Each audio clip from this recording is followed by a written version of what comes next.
हैं कि strategic HR जो है वो क्या है और इसका क्या एसेंस है। सो बेसिक जो स्ट्रेटेजिक एचआर का एसेंस है ना, that is fitting the HR strategy, वही जिसे हम स्ट्रेटेजिक फिट कह रहे हैं।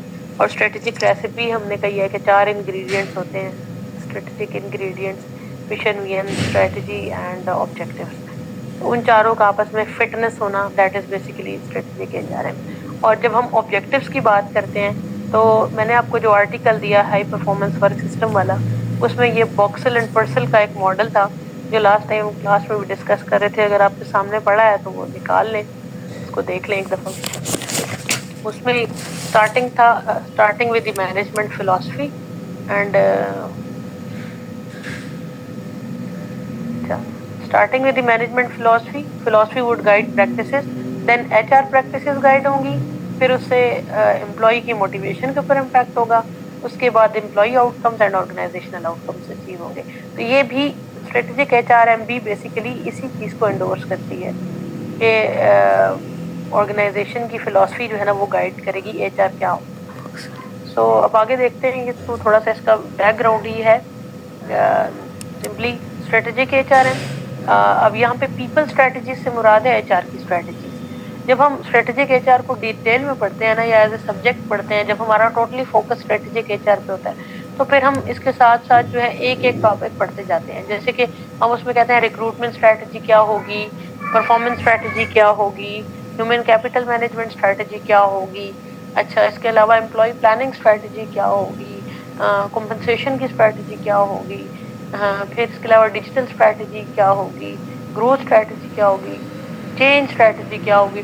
तो सारी की सारी जो एचआर की डोमेन्स हैं उन सब के लिए अलग अलग स्ट्रेटेजी बनाई जाती है with reference to this main strategic aim of the organization, with reference to strategic management. जो हम कॉमनली स्ट्रेटेजिक मैनेजमेंट के अंदर चीजें पढ़ते हैं जो भी हमने देखी भी हैं, स्ट्रेटेजी और फिर उसके कंपोनेंट्स उनके साथ। तो अब मेन चीज जो है स्ट्रेटेजिक एचआर की, that is the basic idea of resource based view. तो मैं जरा रिसोर्स बेस्ड व्यू का आर्टिकल लगाती हूँ, आपके पास आ गया होगा, if you can please check. जी, is it visible? Yes, ma'am. Okay. ये बेसिकली वर्नर फेल्ट ने आरबीवी का कंसेप्ट दिया था 1984 में। और ये जो जर्नल आपको नजर आ रहा है strategic management journal, this is one of the best journal of management, काफी हाई प्रोफाइल जर्नल है।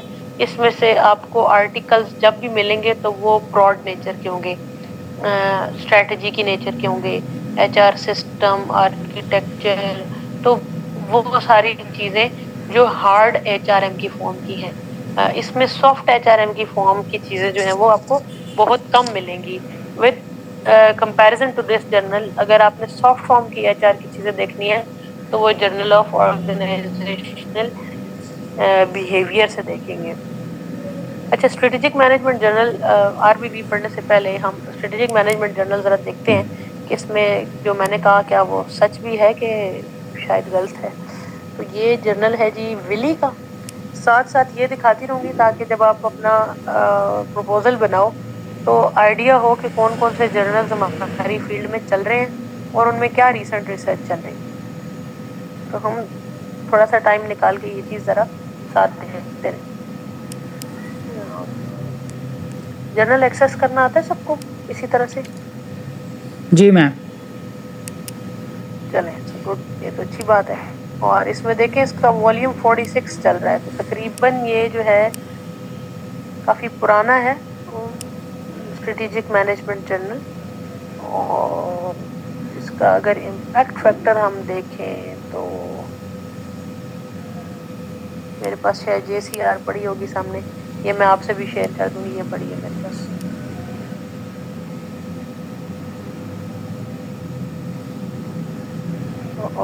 लगता है मैंने डिलीट कर दी। खैर चले, मैं नई डाउनलोड करूंगी, उसमें से भी देख लेंगे हम। आपने कभी उससे देखा मास्टर लिस्ट से जर्नल की क्रेडिबिलिटी कभी चेक की?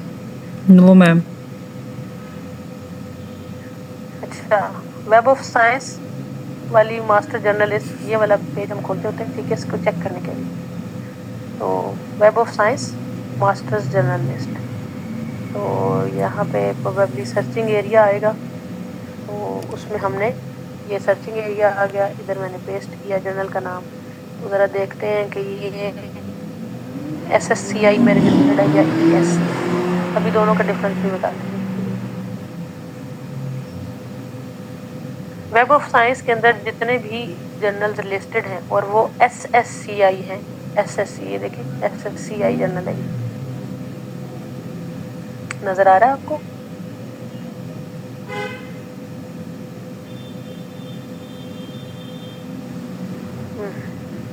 जी नजर आ रहा है जी, शेयर हो रहा है। SSCI वाला है ना, SSCI वाले जो है ना वो W कैटेगरी के होते हैं, इम्पैक्ट फैक्टर, ठीक। अगर ये ESCI होता ना, सिंपली ये वाला इमर्जिंग सोशल साइंस, आर्ट्स और इसमें तो हम जाते ही नहीं है, ठीक है। साइंस में हम नहीं जाते क्योंकि वो मटेरियल साइंसेज या फिजिकल साइंसेज के लिए है, और आर्ट्स में नहीं जाते। हमारे पास ये दो कैटेगरीज होती हैं, SSCI और ESCI। तो SSCI वाले W कैटेगरीज होते हैं, इम्पैक्ट फैक्टर होते हैं और क्रेडिबल जर्नल्स होते हैं, जबकि ESCI वाले X कैटेगरी जर्नल्स हैं according to new HEC policy, और ये भी अच्छे जर्नल्स होते हैं, राइट। तो स्ट्रेटेजिक मैनेजमेंट जर्नल एक बहुत मायानाज जर्नल है with reference to strategic HR, तो ये बहुत ही अच्छा क्रेडिबल जर्नल है, और ये SSCI में लिस्टेड है। अब हम देख रहे थे कि स्ट्रेटेजिक मैनेजमेंट जर्नल में टॉपिक किस तरह के होते हैं, तो हम जरा ये आर्टिकल्स पे आते हैं ना। अब देखिए इसमें ब्रॉडर लेवल के आर्टिकल आपको नजर आएंगे, देखिए, from joiners to founders, startup employment and under represented entrepreneurs, but not to talk politics and business, experimental evidence, fostering positive CEO board relationship, देखिए board skill relationship, broad बड़ी बात है। Organisation की जो है ना वो टॉप लेवल मैनेजमेंट के मसले स्ट्रेटेजिक मैनेजमेंट जर्नल में हमें मिलने वाले हैं। सो do political connections stifle from innovation, natural experimental evidence from, देखिए अब ऑल्दो कि हर चीज तो आपको समझ नहीं आ रही होगी इसकी, लेकिन आपको इसका कंटेंट समझ आ रहा होता है कि ये एक थोड़ा सा ब्रॉडर लेवल की जो है इसमें चीजें हैं। सो कौन सा नाम क्या है? SMS स्ट्रेटेजिक मैनेजमेंट जर्नल, और इसका इम्पैक्ट फैक्टर मेरे ख्याल में देख लेते हैं। JCR अभी मेरे पास है नहीं, वैसे अगर हम सिर्फ हम यूं टाइप करते हैं JCR और 2024, JCR क्या चीज होती है, कुछ पता है?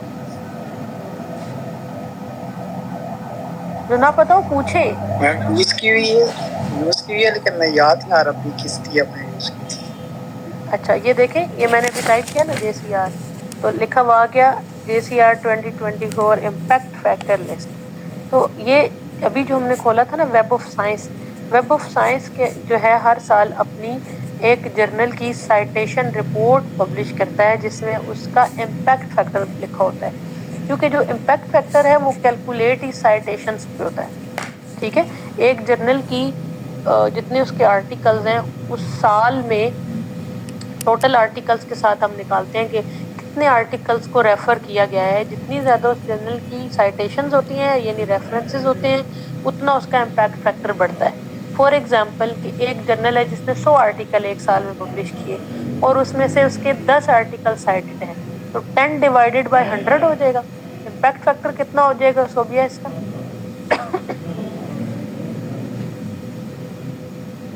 0.1 या 0.1 कुछ ऐसे 10 डिवाइड बाय 100।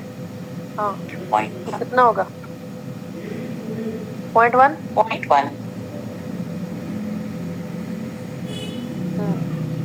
0.1 हो जाएगा इसका इम्पैक्ट फैक्टर, ठीक है। इसी तरह फिर हम 5 ईयर इम्पैक्ट फैक्टर भी निकालते हैं बाय दिस। तो अच्छे जर्नल्स जो हैं जो टॉप रेटेड हैं उनका कम से कम इम्पैक्ट फैक्टर 2.5 से ऊपर होना चाहिए। आप अपने पास ये एक यार्ड स्टिक लिख लें कि 2.5 से ऊपर जो है वो ज़्यादा अच्छे इवन जिनका 0.4 या 0.6 इम्पैक्ट फैक्टर भी होता है वो भी अच्छे जर्नल्स होते हैं, आप उनमें भी पब्लिश कर सकते हो। लेकिन उनका ये है कि बहुत कम इम्पैक्ट फैक्टर होने की वजह से नेक्स्ट ईयर में उनकी वो इतनी अच्छी आती नहीं है। लेकिन कुछ जर्नल्स ऐसे होते हैं जो एक्स में होते हैं और फिर अगले साल जाके उनकी साइटेशन अच्छी होती हैं, वो इम्पैक्ट फैक्टर में चले जाते हैं। तो ये एक बेसिकली आप कह सकते हैं कि एक वो श्योरिटी नहीं है। मास वाईएसके के कोई ऐसा जर्नल आपने लिया है कि जिसका इम्पैक्ट फैक्टर 3 है, तो उसके चांसेस हैं कि वो अगले कुछ सालों तक जो है ना वो डिक्लाइन नहीं करेगा। तो आप ये JCR 2024 इम्पैक्ट फैक्टर लिस्ट ये जुलाई में आती है, सॉरी, ये मेरे पास यहाँ पे आ गई है इधर से, तो मैं यहाँ से डाउनलोड कर लेती हूँ।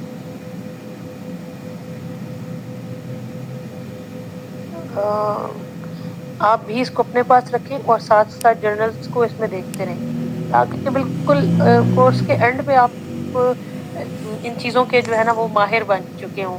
स्कॉलर में से चीज़ें ढूंढनी, जर्नल चेक करना। नज़र आ रहा है आपको? ये एक्सेल की शीट डाउनलोड हुई है मेरे पास, ठीक है। आपने लिखना है JCR 2024, तो ये जर्नल इम्पैक्ट फैक्टर लिस्ट देखें डाउनलोड हो गई है, और इसमें पूरी दुनिया के जितने भी जर्नल्स हैं ये मैं आपको शेयर भी कर देती हूँ अभी उसमें, ठीक है, वो ज़रा ज़्यादा इजी रहेगा आपके लिए। तो एक पूरी दुनिया की जर्नल्स है इसमें, और मैं इसमें कंट्रोल F करके ना स्ट्रेटेजिक मैनेजमेंट जर्नल ढूंढने लगी हूँ। देखते हैं कि ये कहाँ में मिलता है। ये रहा, मैं इसका नजर आ रहा है आपको?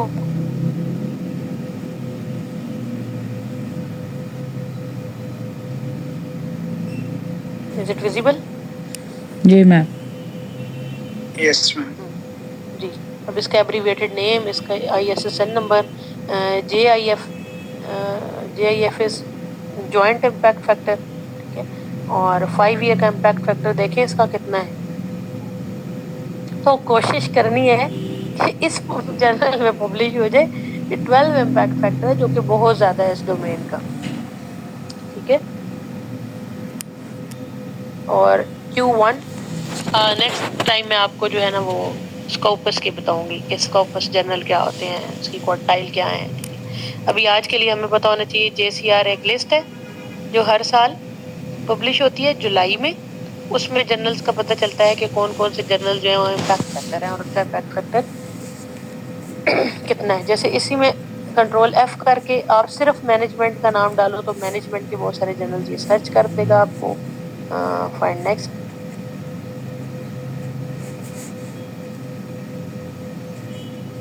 तो इवन अगर मैं बिहेवियर का डालती हूँ कि कौन सा जर्नल निकलेगा, तो देख लेंगे journal of health and psychology और जर्नल ऑफ बिहेवियरल हेल्थ। क्या आप देखें आगे इम्पैक्ट फैक्टर भी नजर आ रहा है आपको, journal of work place behavioural health, ये देखें 1.8 इम्पैक्ट फैक्टर है। तो अच्छा कौन सा है? 2.5 से ऊपर पर, राइट। अब ये तो हमारी थोड़ी सी प्रैक्टिस हुई है स्ट्रेटेजिक मैनेजमेंट जर्नल की क्रेडिबिलिटी को एस्टैब्लिश करने के लिए, कि हमने देखा कि जो हम रिसोर्स बेस्ड व्यू का जो आर्टिकल है ये स्ट्रेटेजिक मैनेजमेंट जर्नल का है और 1984 में ये आया है। और इसमें बेसिकली फोकस क्या था कि जो किसी भी कंपनी के रिसोर्सेज हैं उनको देखकर ऑर्गेनाइजेशन को अपनी डिसीजन मेकिंग करनी चाहिए, ना कि अपनी प्रोडक्ट्स एंड सर्विसेज को देख के। तो इसी के अंदर जो है ना ह्यूमन रिसोर्सेज की बात भी इन्होंने की थी कि human resources are the part of organizational resources. तो ये आर्टिकल आपने एज एन होम असाइनमेंट इसको पढ़ लेंगे और भी रेफरेंस करना हो HRM का, तो आपने वर्नर फेल्ट RBV याद रखना है। वर्नर फेल्ट का पेपर है ये और 1984 का, और रिसर्च रिसोर्स बेस्ड व्यू इन्होंने ही किया था। बल्कि आप यहाँ पे जर्नल की ये देख लें, ये इन्होंने जमा कराया जर्नल हुए 1982 के जून में, और फिर कोई अप्रैल अगले साल जाके इन्होंने इसकी रिवीजन दी है और पब्लिकेशन बेचारे की 1984 में जाके 2 साल बाद। तो it's okay to be the good and best researcher. फिर ऐसे ही पेपर जो है सालों साल चलते भी हैं। सो Recording stopped.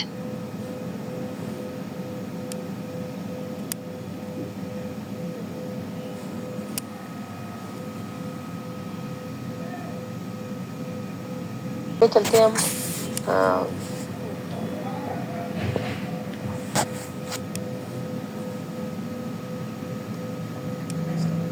अच्छा, जब ये रिसोर्स बेस्ड व्यू आया ना, तो इसके बाद ये 1984 के बाद ये वॉक्सल ने 1996 में इवन, बल्कि वो जो मॉडल आपके पास है हाई परफॉर्मेंस वर्क सिस्टम का, वो भी वॉक्सल का ही मॉडल है। तो इन्होंने बेसिकली कहा था कि जो ह्यूमन रिसोर्सेज हैं, एक कहा था कि रिसोर्स के अंदर जो है ना वो 4 characters should be valuable, rare, inimitable and non substitutable. ये 4 चीजें अगर किसी भी ह्यूमन रिसोर्स के अंदर एडेड हैं या किसी भी रिसोर्स के अंदर एडेड हैं तो वो रिसोर्स का काम करेगा। हमने फिर इसको ह्यूमन रिसोर्सेज के जब डोमेन में लाए इसी कंसेप्ट को, तो उसमें भी यही 4 चीजें थी। VRIO भी इसको कहते हैं sometimes, valuable, rare, inimitable and opportunism. So non substitutable, या जिसे हम कह सकते हैं कि अपॉर्चुनिटी उसमें नजर आ रही हो, एक ऐसा ह्यूमन रिसोर्स। फिर इसके साथ स्ट्रेटेजिक फिट की बात। स्ट्रेटेजिक फिट सेम वही चीज़ है कि वर्टिकल फिटनेस विद स्ट्रेटजी। इसमें अगर आप देखेंगे मैंने 1-2 रिसर्चर्स के बीच में कुछ चीज़ें ऐड की हुई हैं, जैसे राइट एंड स्नेल की 1998 की, शूलर की। हमें इन सब के नाम और काम याद रखने की ज़रूरत नहीं। Overall we should just know about Boxall Purcell का मॉडल और वर्नर फेल्ड का RBV, ये पता होना चाहिए हमें। Excuse me ma'am, I think अभी स्क्रीन शेयर नहीं हो रही। आप कर रही हैं शायद, लेकिन हमें जी अब शो हो रही है? जी हो रही, thank you. Okay, so RBV का मेन कंसेप्ट जो है वो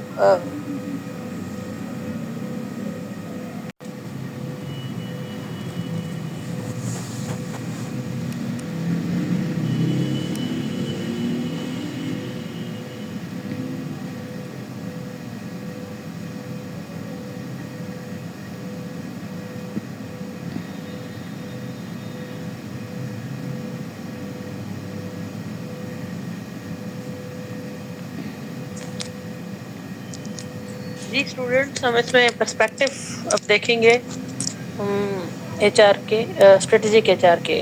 तो बेसिकली इसमें जो है वो यूनिवर्सलिस्ट पर्सपेक्टिव है, जिसका मतलब ये कि डिफरेंट ऑर्गेनाइजेशनल प्रैक्टिसेस के जो है वो डिफरेंट जो है वो आउटकम्स हैं। सो कुछ ऑर्गेनाइजेशनल प्रैक्टिसेस के आउटकम्स बेहतर हैं, कुछ के बेहतर नहीं हैं। सो इसके अकॉर्डिंगली हम कहते हैं कि कौन सी बेस्ट प्रैक्टिसेस हैं, इनको फाइंड करना यूनिवर्सलिस्ट पर्सपेक्टिव है। जैसे आपने सुना होगा यूटिलिटेरियनिज्म, जो इकोनॉमिक्स का एक कॉन्सेप्ट है, तो उसमें भी यही है कि जब एक large number of you can say beneficiaries हों तो किसी भी चीज़ को जो है वो करना चाहिए, या किसी भी चीज़ की एप्लीकेशन या एथिकल स्टांस यही होता है कि उसका यूटिलिटेरियन अप्रोच हो। लेकिन स्ट्रेटेजिक HRM के अंदर भी ऐसा ही है कि वो अप्रोचेस या वो प्रैक्टिसेस जो बेहतर साबित हों बहुत सारी ऑर्गेनाइजेशंस के लिए, तो फिर उनको बेस्ट प्रैक्टिसेस कह दिया जाता है, रिगार्डलेस के कुछ ऑर्गेनाइजेशंस के लिए वो बेस्ट प्रैक्टिसेस सामने ना आए। फॉर एग्जांपल, जैसे कि हम स्ट्रेटेजिक पे की बात करते हैं या पे फॉर परफॉर्मेंस की बात करते हैं, तो उसमें अगर आप देखें तो कुछ ऑर्गेनाइजेशंस के लिए बड़ा अच्छा रहता है कि वो पे फॉर परफॉर्मेंस के कंसेप्ट को फॉलो करें, लेकिन फिर कुछ और ऑर्गेनाइजेशंस जो हैं उनके लिए पे फॉर परफॉर्मेंस का कंसेप्ट में भी एप्लीकेबल ना हो, because of the different type of philosophy of the organization.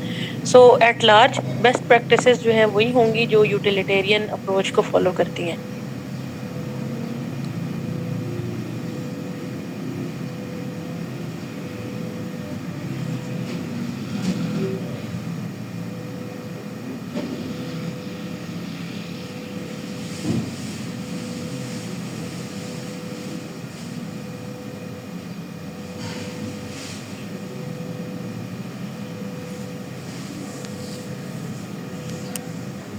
Philosophies बनेंगी। तो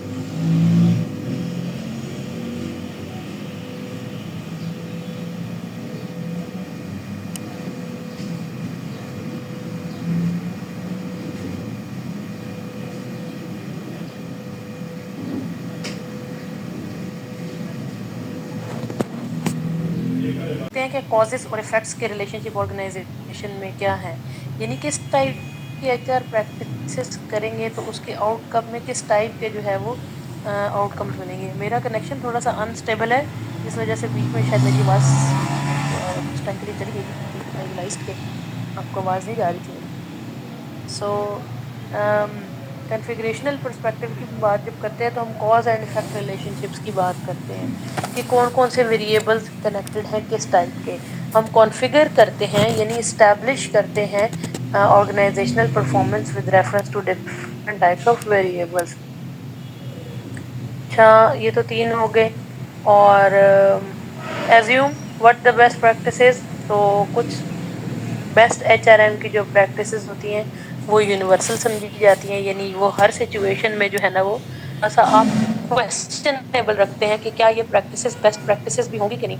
मैंने इसमें नीचे सी नोट्स लिख दिए था, जैसे कुछ प्रैक्टिसेस आपको यहाँ पे नजर आ रही हैं इन नोट फॉर्म के, कुछ बेस्ट प्रैक्टिसेस जो कि 1998 ये हर एम्प्लॉय को चाहिए होती है और तमाम कॉन्टेक्स्ट के अंदर बेहतर होती है।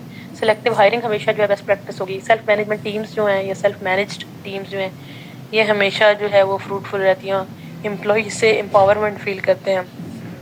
इसी तरह ट्रेनिंग है, रिडक्शन ऑफ स्टेटस है एंड शेयरिंग इंफॉर्मेशन है। ये वो चीज़ें हैं जो बेस्ट प्रैक्टिसेस के तौर पे कंसीडर की जाती हैं और एट लार्ज जो है वो इनकी एप्लीकेबिलिटी जो है वो रहती है। आगे ये हम देखते हैं बंडलिंग का कॉन्सेप्ट। अब आपके पास जो आर्टिकल है ना high performance work system, basically वो इस बंडलिंग के ऊपर ही बेस करता है कि इसमें क्या होता है कि डिफरेंट एचआर प्रैक्टिसेस को हम ऑल टुगेदर अप्लाई करते हैं ताकि उनकी जो इम्पैक्ट है वो प्रोफाउंड आए, साइनर्जेटिक इम्पैक्ट आए। इस वजह से हम बंडलिंग करते हैं। फॉर एग्जांपल कि हम हायरिंग जिस टाइप की करेंगे उसी टाइप की फिर ट्रेनिंग करेंगे और फिर हम इफेक्टिव परफॉर्मेंस मैनेजमेंट करेंगे और फिर इफेक्टिव कॉम्पनसेशन मैनेजमेंट करेंगे, तो इनको इकट्ठा ही इम्प्लीमेंट करेंगे। ये नहीं हो सकता कि हम हायरिंग तो बेस्ट प्रैक्टिस वाली कर लें, आगे परफॉर्मेंस मैनेजमेंट हम किसी और तरह की कर लें, कॉम्पनसेशन मैनेजमेंट हम करें ना। तो आपने जितनी भी एचआर प्रैक्टिसेस हैं उनको एक स्पेशल टाइप का बंडल बनाकर जो है वो प्रेजेंट करना है, जिसकी बेसिस के ऊपर एम्प्लॉय का इम्पैक्ट अच्छा आएगा, उनकी परफॉर्मेंस इंक्रीज होगी और जो स्ट्रेटेजिक एचआर का कंसेप्ट है कि realization of the financial performance by using human resources, ये चीज़ अटेन हो जाएगी। वैसे I am not okay with the online class, are you people okay with that? Yes ma'am, Ramzan के हद तक ठीक है, लेकिन समझने और पढ़ाने की हद तक बिल्कुल भी ठीक नहीं। यस, उस लिहाज से मैम थोड़ा इशू हुआ कि वो भी आई थिंक शायद नेटवर्क के इश्यू की वजह से, अदरवाइज तो मतलब पढ़ने में कोई वो नहीं लग रहा कि।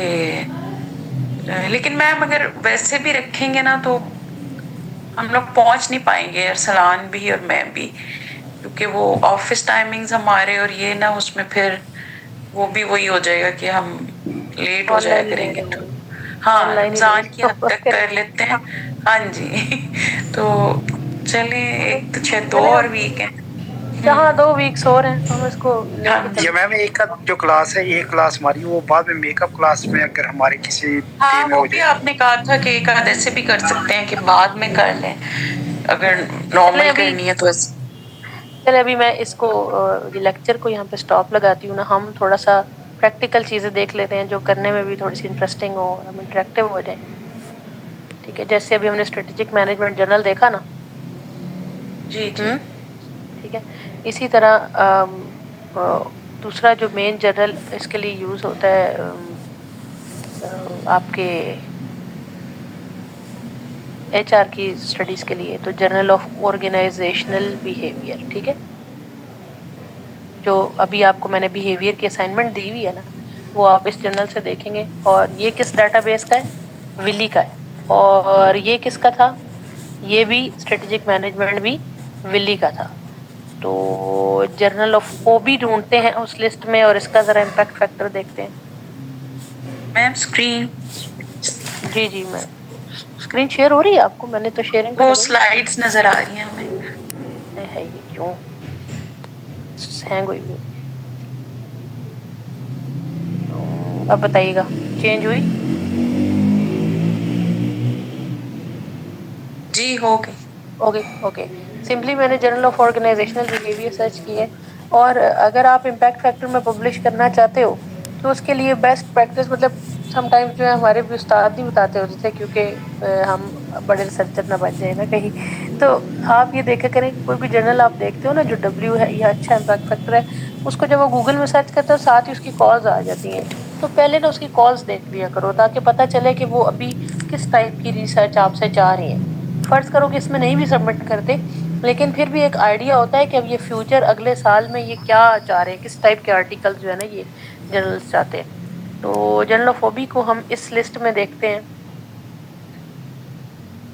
Journal of organizational behaviour search करते हैं।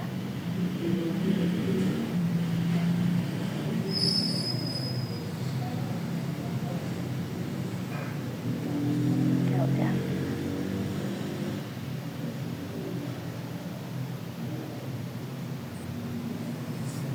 अच्छा, ये जर्नल ऑफ ऑर्गेनाइजेशनल बिहेवियर आ गया, शो हो रहा है आपको?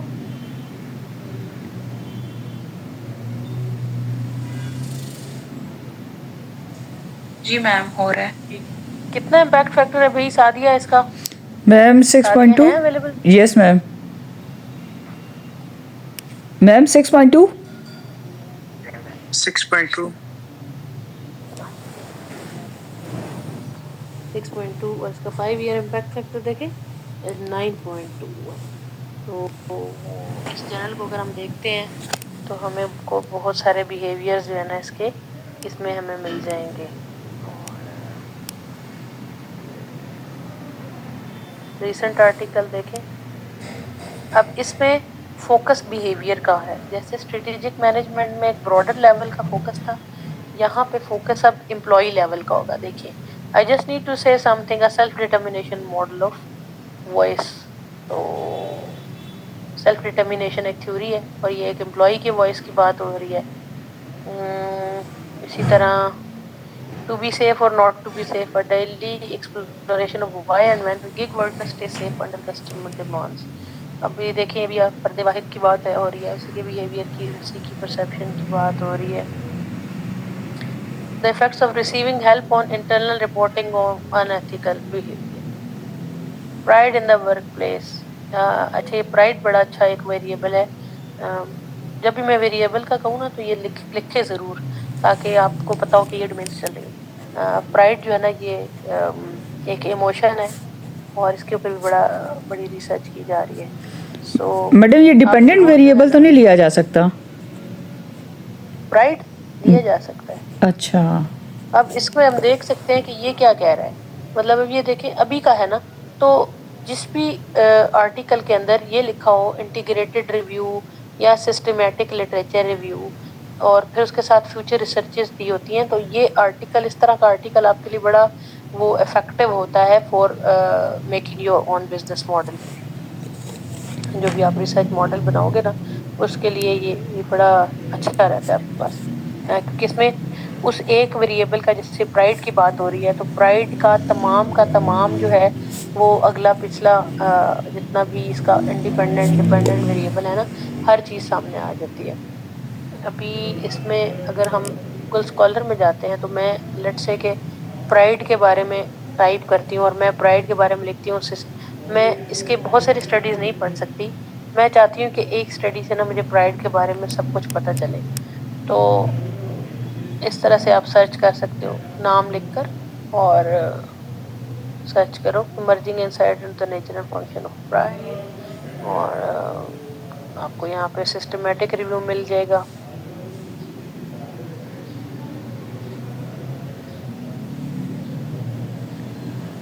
बेसिक रिसर्च वो रिपोर्ट लिखना नहीं है, असल में रिसर्च जो है ये है कि आप किस तरह से फाइंड करते हो अपना रेलेवेंट वेरिएबल। देखिए स्पोर्ट एंड नेशनल प्राइड की बात है, प्राइड एट वर्क।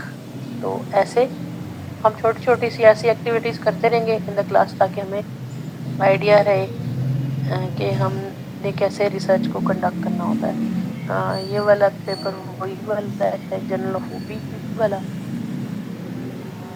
ये प्रोबेबली नॉट अवेलेबल है।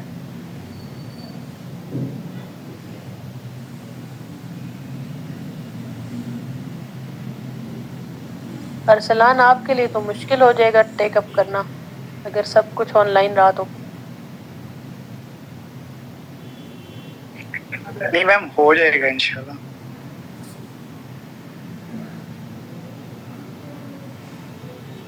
Am I audible? जी मैम। Yes ma'am. मुझे चलिए उम्मीद अच्छी रखनी चाहिए। नेक्स्ट क्लास तक आप अपनी असाइनमेंट 1 जो है ना वो लाजमी नेक्स्ट वीक आप असाइनमेंट 2 करेंगे हाई परफॉर्मेंस वर्क सिस्टम की ईद से पहले, ताकि 2 असाइनमेंट्स हो जाए और एक क्विज भी अप्लाइड किस्म का कर लेंगे ताकि को आइडिया हो जाए चीज़ों का। मैं वैसे आपसे इस आर्टिकल को ओपन करने की कोशिश कर रही हूँ ताकि वो आपको आइडिया मिल जाए। अच्छा, अभी कौन से 2 जर्नल देखे हैं अरसलान हमने? मैम एक journal of strategic management journal organizational behaviour और दूसरा वो जर्नल जी स्ट्रेटजिक मैनेजमेंट जो है।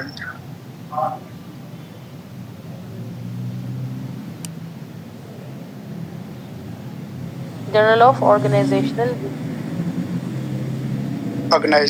बिहेवियर और दूसरा था वो स्ट्रेटजिक मैनेजमेंट जर्नल।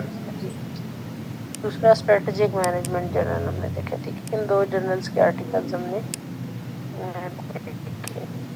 अच्छा, इसके अलावा यही हम ऑर्गेनाइजेशन जी, तो ये मैं आपको JCR भी भेज दूंगी।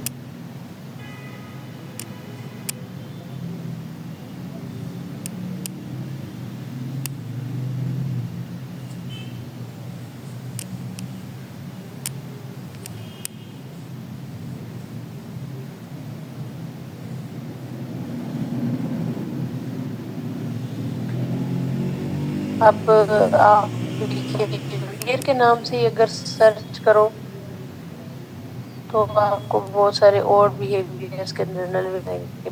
बिहेवियर आगे एवोल्यूशन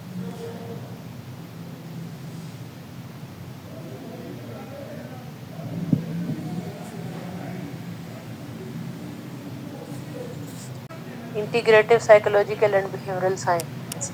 तो इसका इम्पैक्ट फैक्टर थोड़ा कम है, इसमें भी आप अपना आर्टिकल भेज सकते हो। ज़ाहिर है जो हाई इम्पैक्ट फैक्टर है वो तो बहुत ज़्यादा रिगर रिसर्च मांगते हैं ना। चलें, आज हमने 2 जर्नल्स देखे और बिहेवियर्स के बारे में हमने देखा, आर्टिकल देखा। वेब ऑफ साइंस का आपको पता होना चाहिए कि सिंपली अगर आप वेब ऑफ साइंस ढूंढेंगे ना गूगल पे तो उसमें से आपको जर्नल के बारे में ज़्यादा ऑथेंटिसिटी मिलेगी। आपका जर्नल अगर SSCI में है तो W है और ESCI में है तो X कैटेगरी है। ठीक है, पाकिस्तान की जो रिक्वायरमेंट है। तो शुरू में हम कोशिश कर सकते हैं कि ESCI में कोई अपना आर्टिकल भेजें एंड देन फिर उसके बाद हम SSCI में आर्टिकल भेजें। ये दोनों जो है ना, ये ऑल्टरनेटिव अप्रोचेस यूज़ की जा सकती हैं। वैसे खुद की सेल्फ एफिकेसी के लिए अगर आपका कोई भी अभी तक पेपर पब्लिश नहीं है तो लोकल जो है वाई में भेजें विदाउट एनी रेफरेंस और विदाउट पेमेंट। भेज के देखें, एक रिव्यू आपको मिलेगा, वो ज़रूर अटेंड करें और एक अपनी सेल्फ एफिकेसी को इम्प्रूव करने के लिए आप कर सकते हो। अब देखें, एक और जर्नल आया है simple strategic management. Ma'am screen share नहीं हो रही। इसमें लिस्टेड है ES। स्क्रीन तो मैंने शेयर की हुई, क्या प्रॉब्लम आ रहा है? अब मैम अभी तक नहीं शेयर हुई। जी, अब शो हो रही है आपको? नो मैं मैम। ऑफिस से भाग के हमारी घर शो आई हो हूँ, रही वहाँ पे इंटरनेट का प्रॉब्लम हमारे पास शो हो रही अब है। हो रही हाँ है। जी, मैम हो रही है मैम कंटिन्यूसली। जर्नल्स नहीं आ रहे ना मैम, जो आप सर्च कर रही हैं वो नहीं नजर आ रहे हैं। अच्छा ये सामने आ रहा है ना, ये लिखा हुआ है उस पे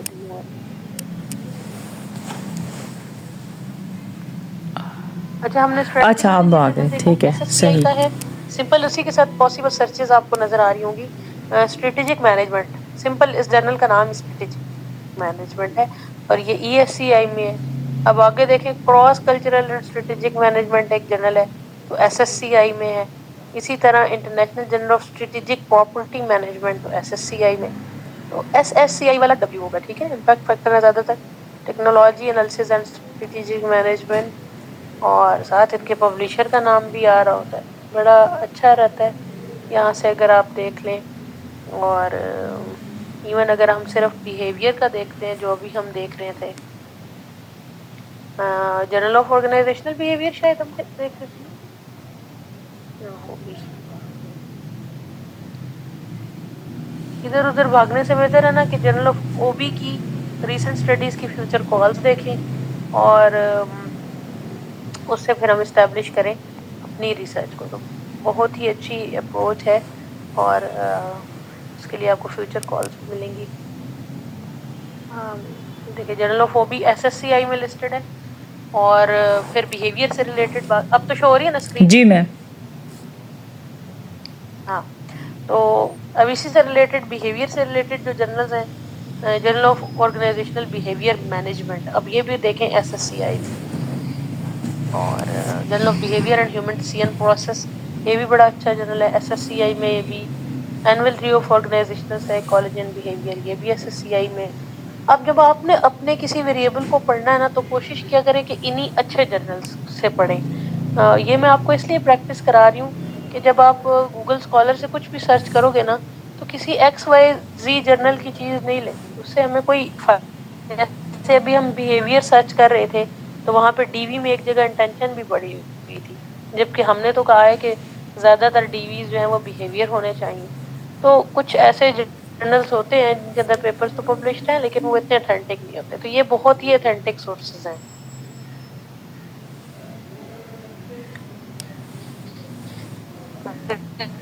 सर्च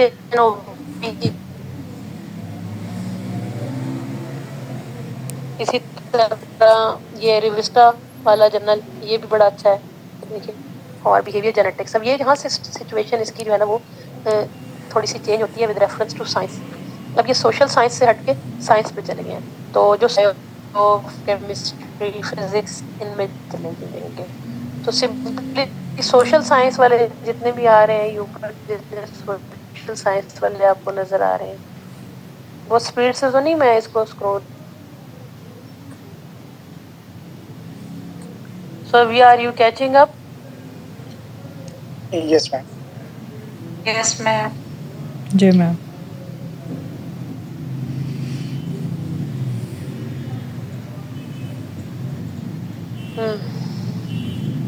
तो सोशल साइंसेस वाले जो हैं ये बिजनेस से रिलेटेड हैं, और इवन जो साइंस साइटेशन वाले हैं, जैसे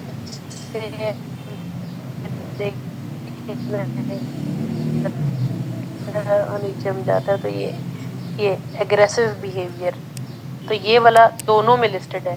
सोशल साइंस वालों के लिए भी एप्लीकेबल है और सिंपल साइंस वालों के लिए भी।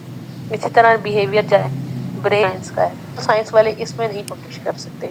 ऑल्दो कि ये डब्ल्यू कैटेगरी है, टॉप जर्नल भी है, अच्छा इम्पैक्ट फैक्टर भी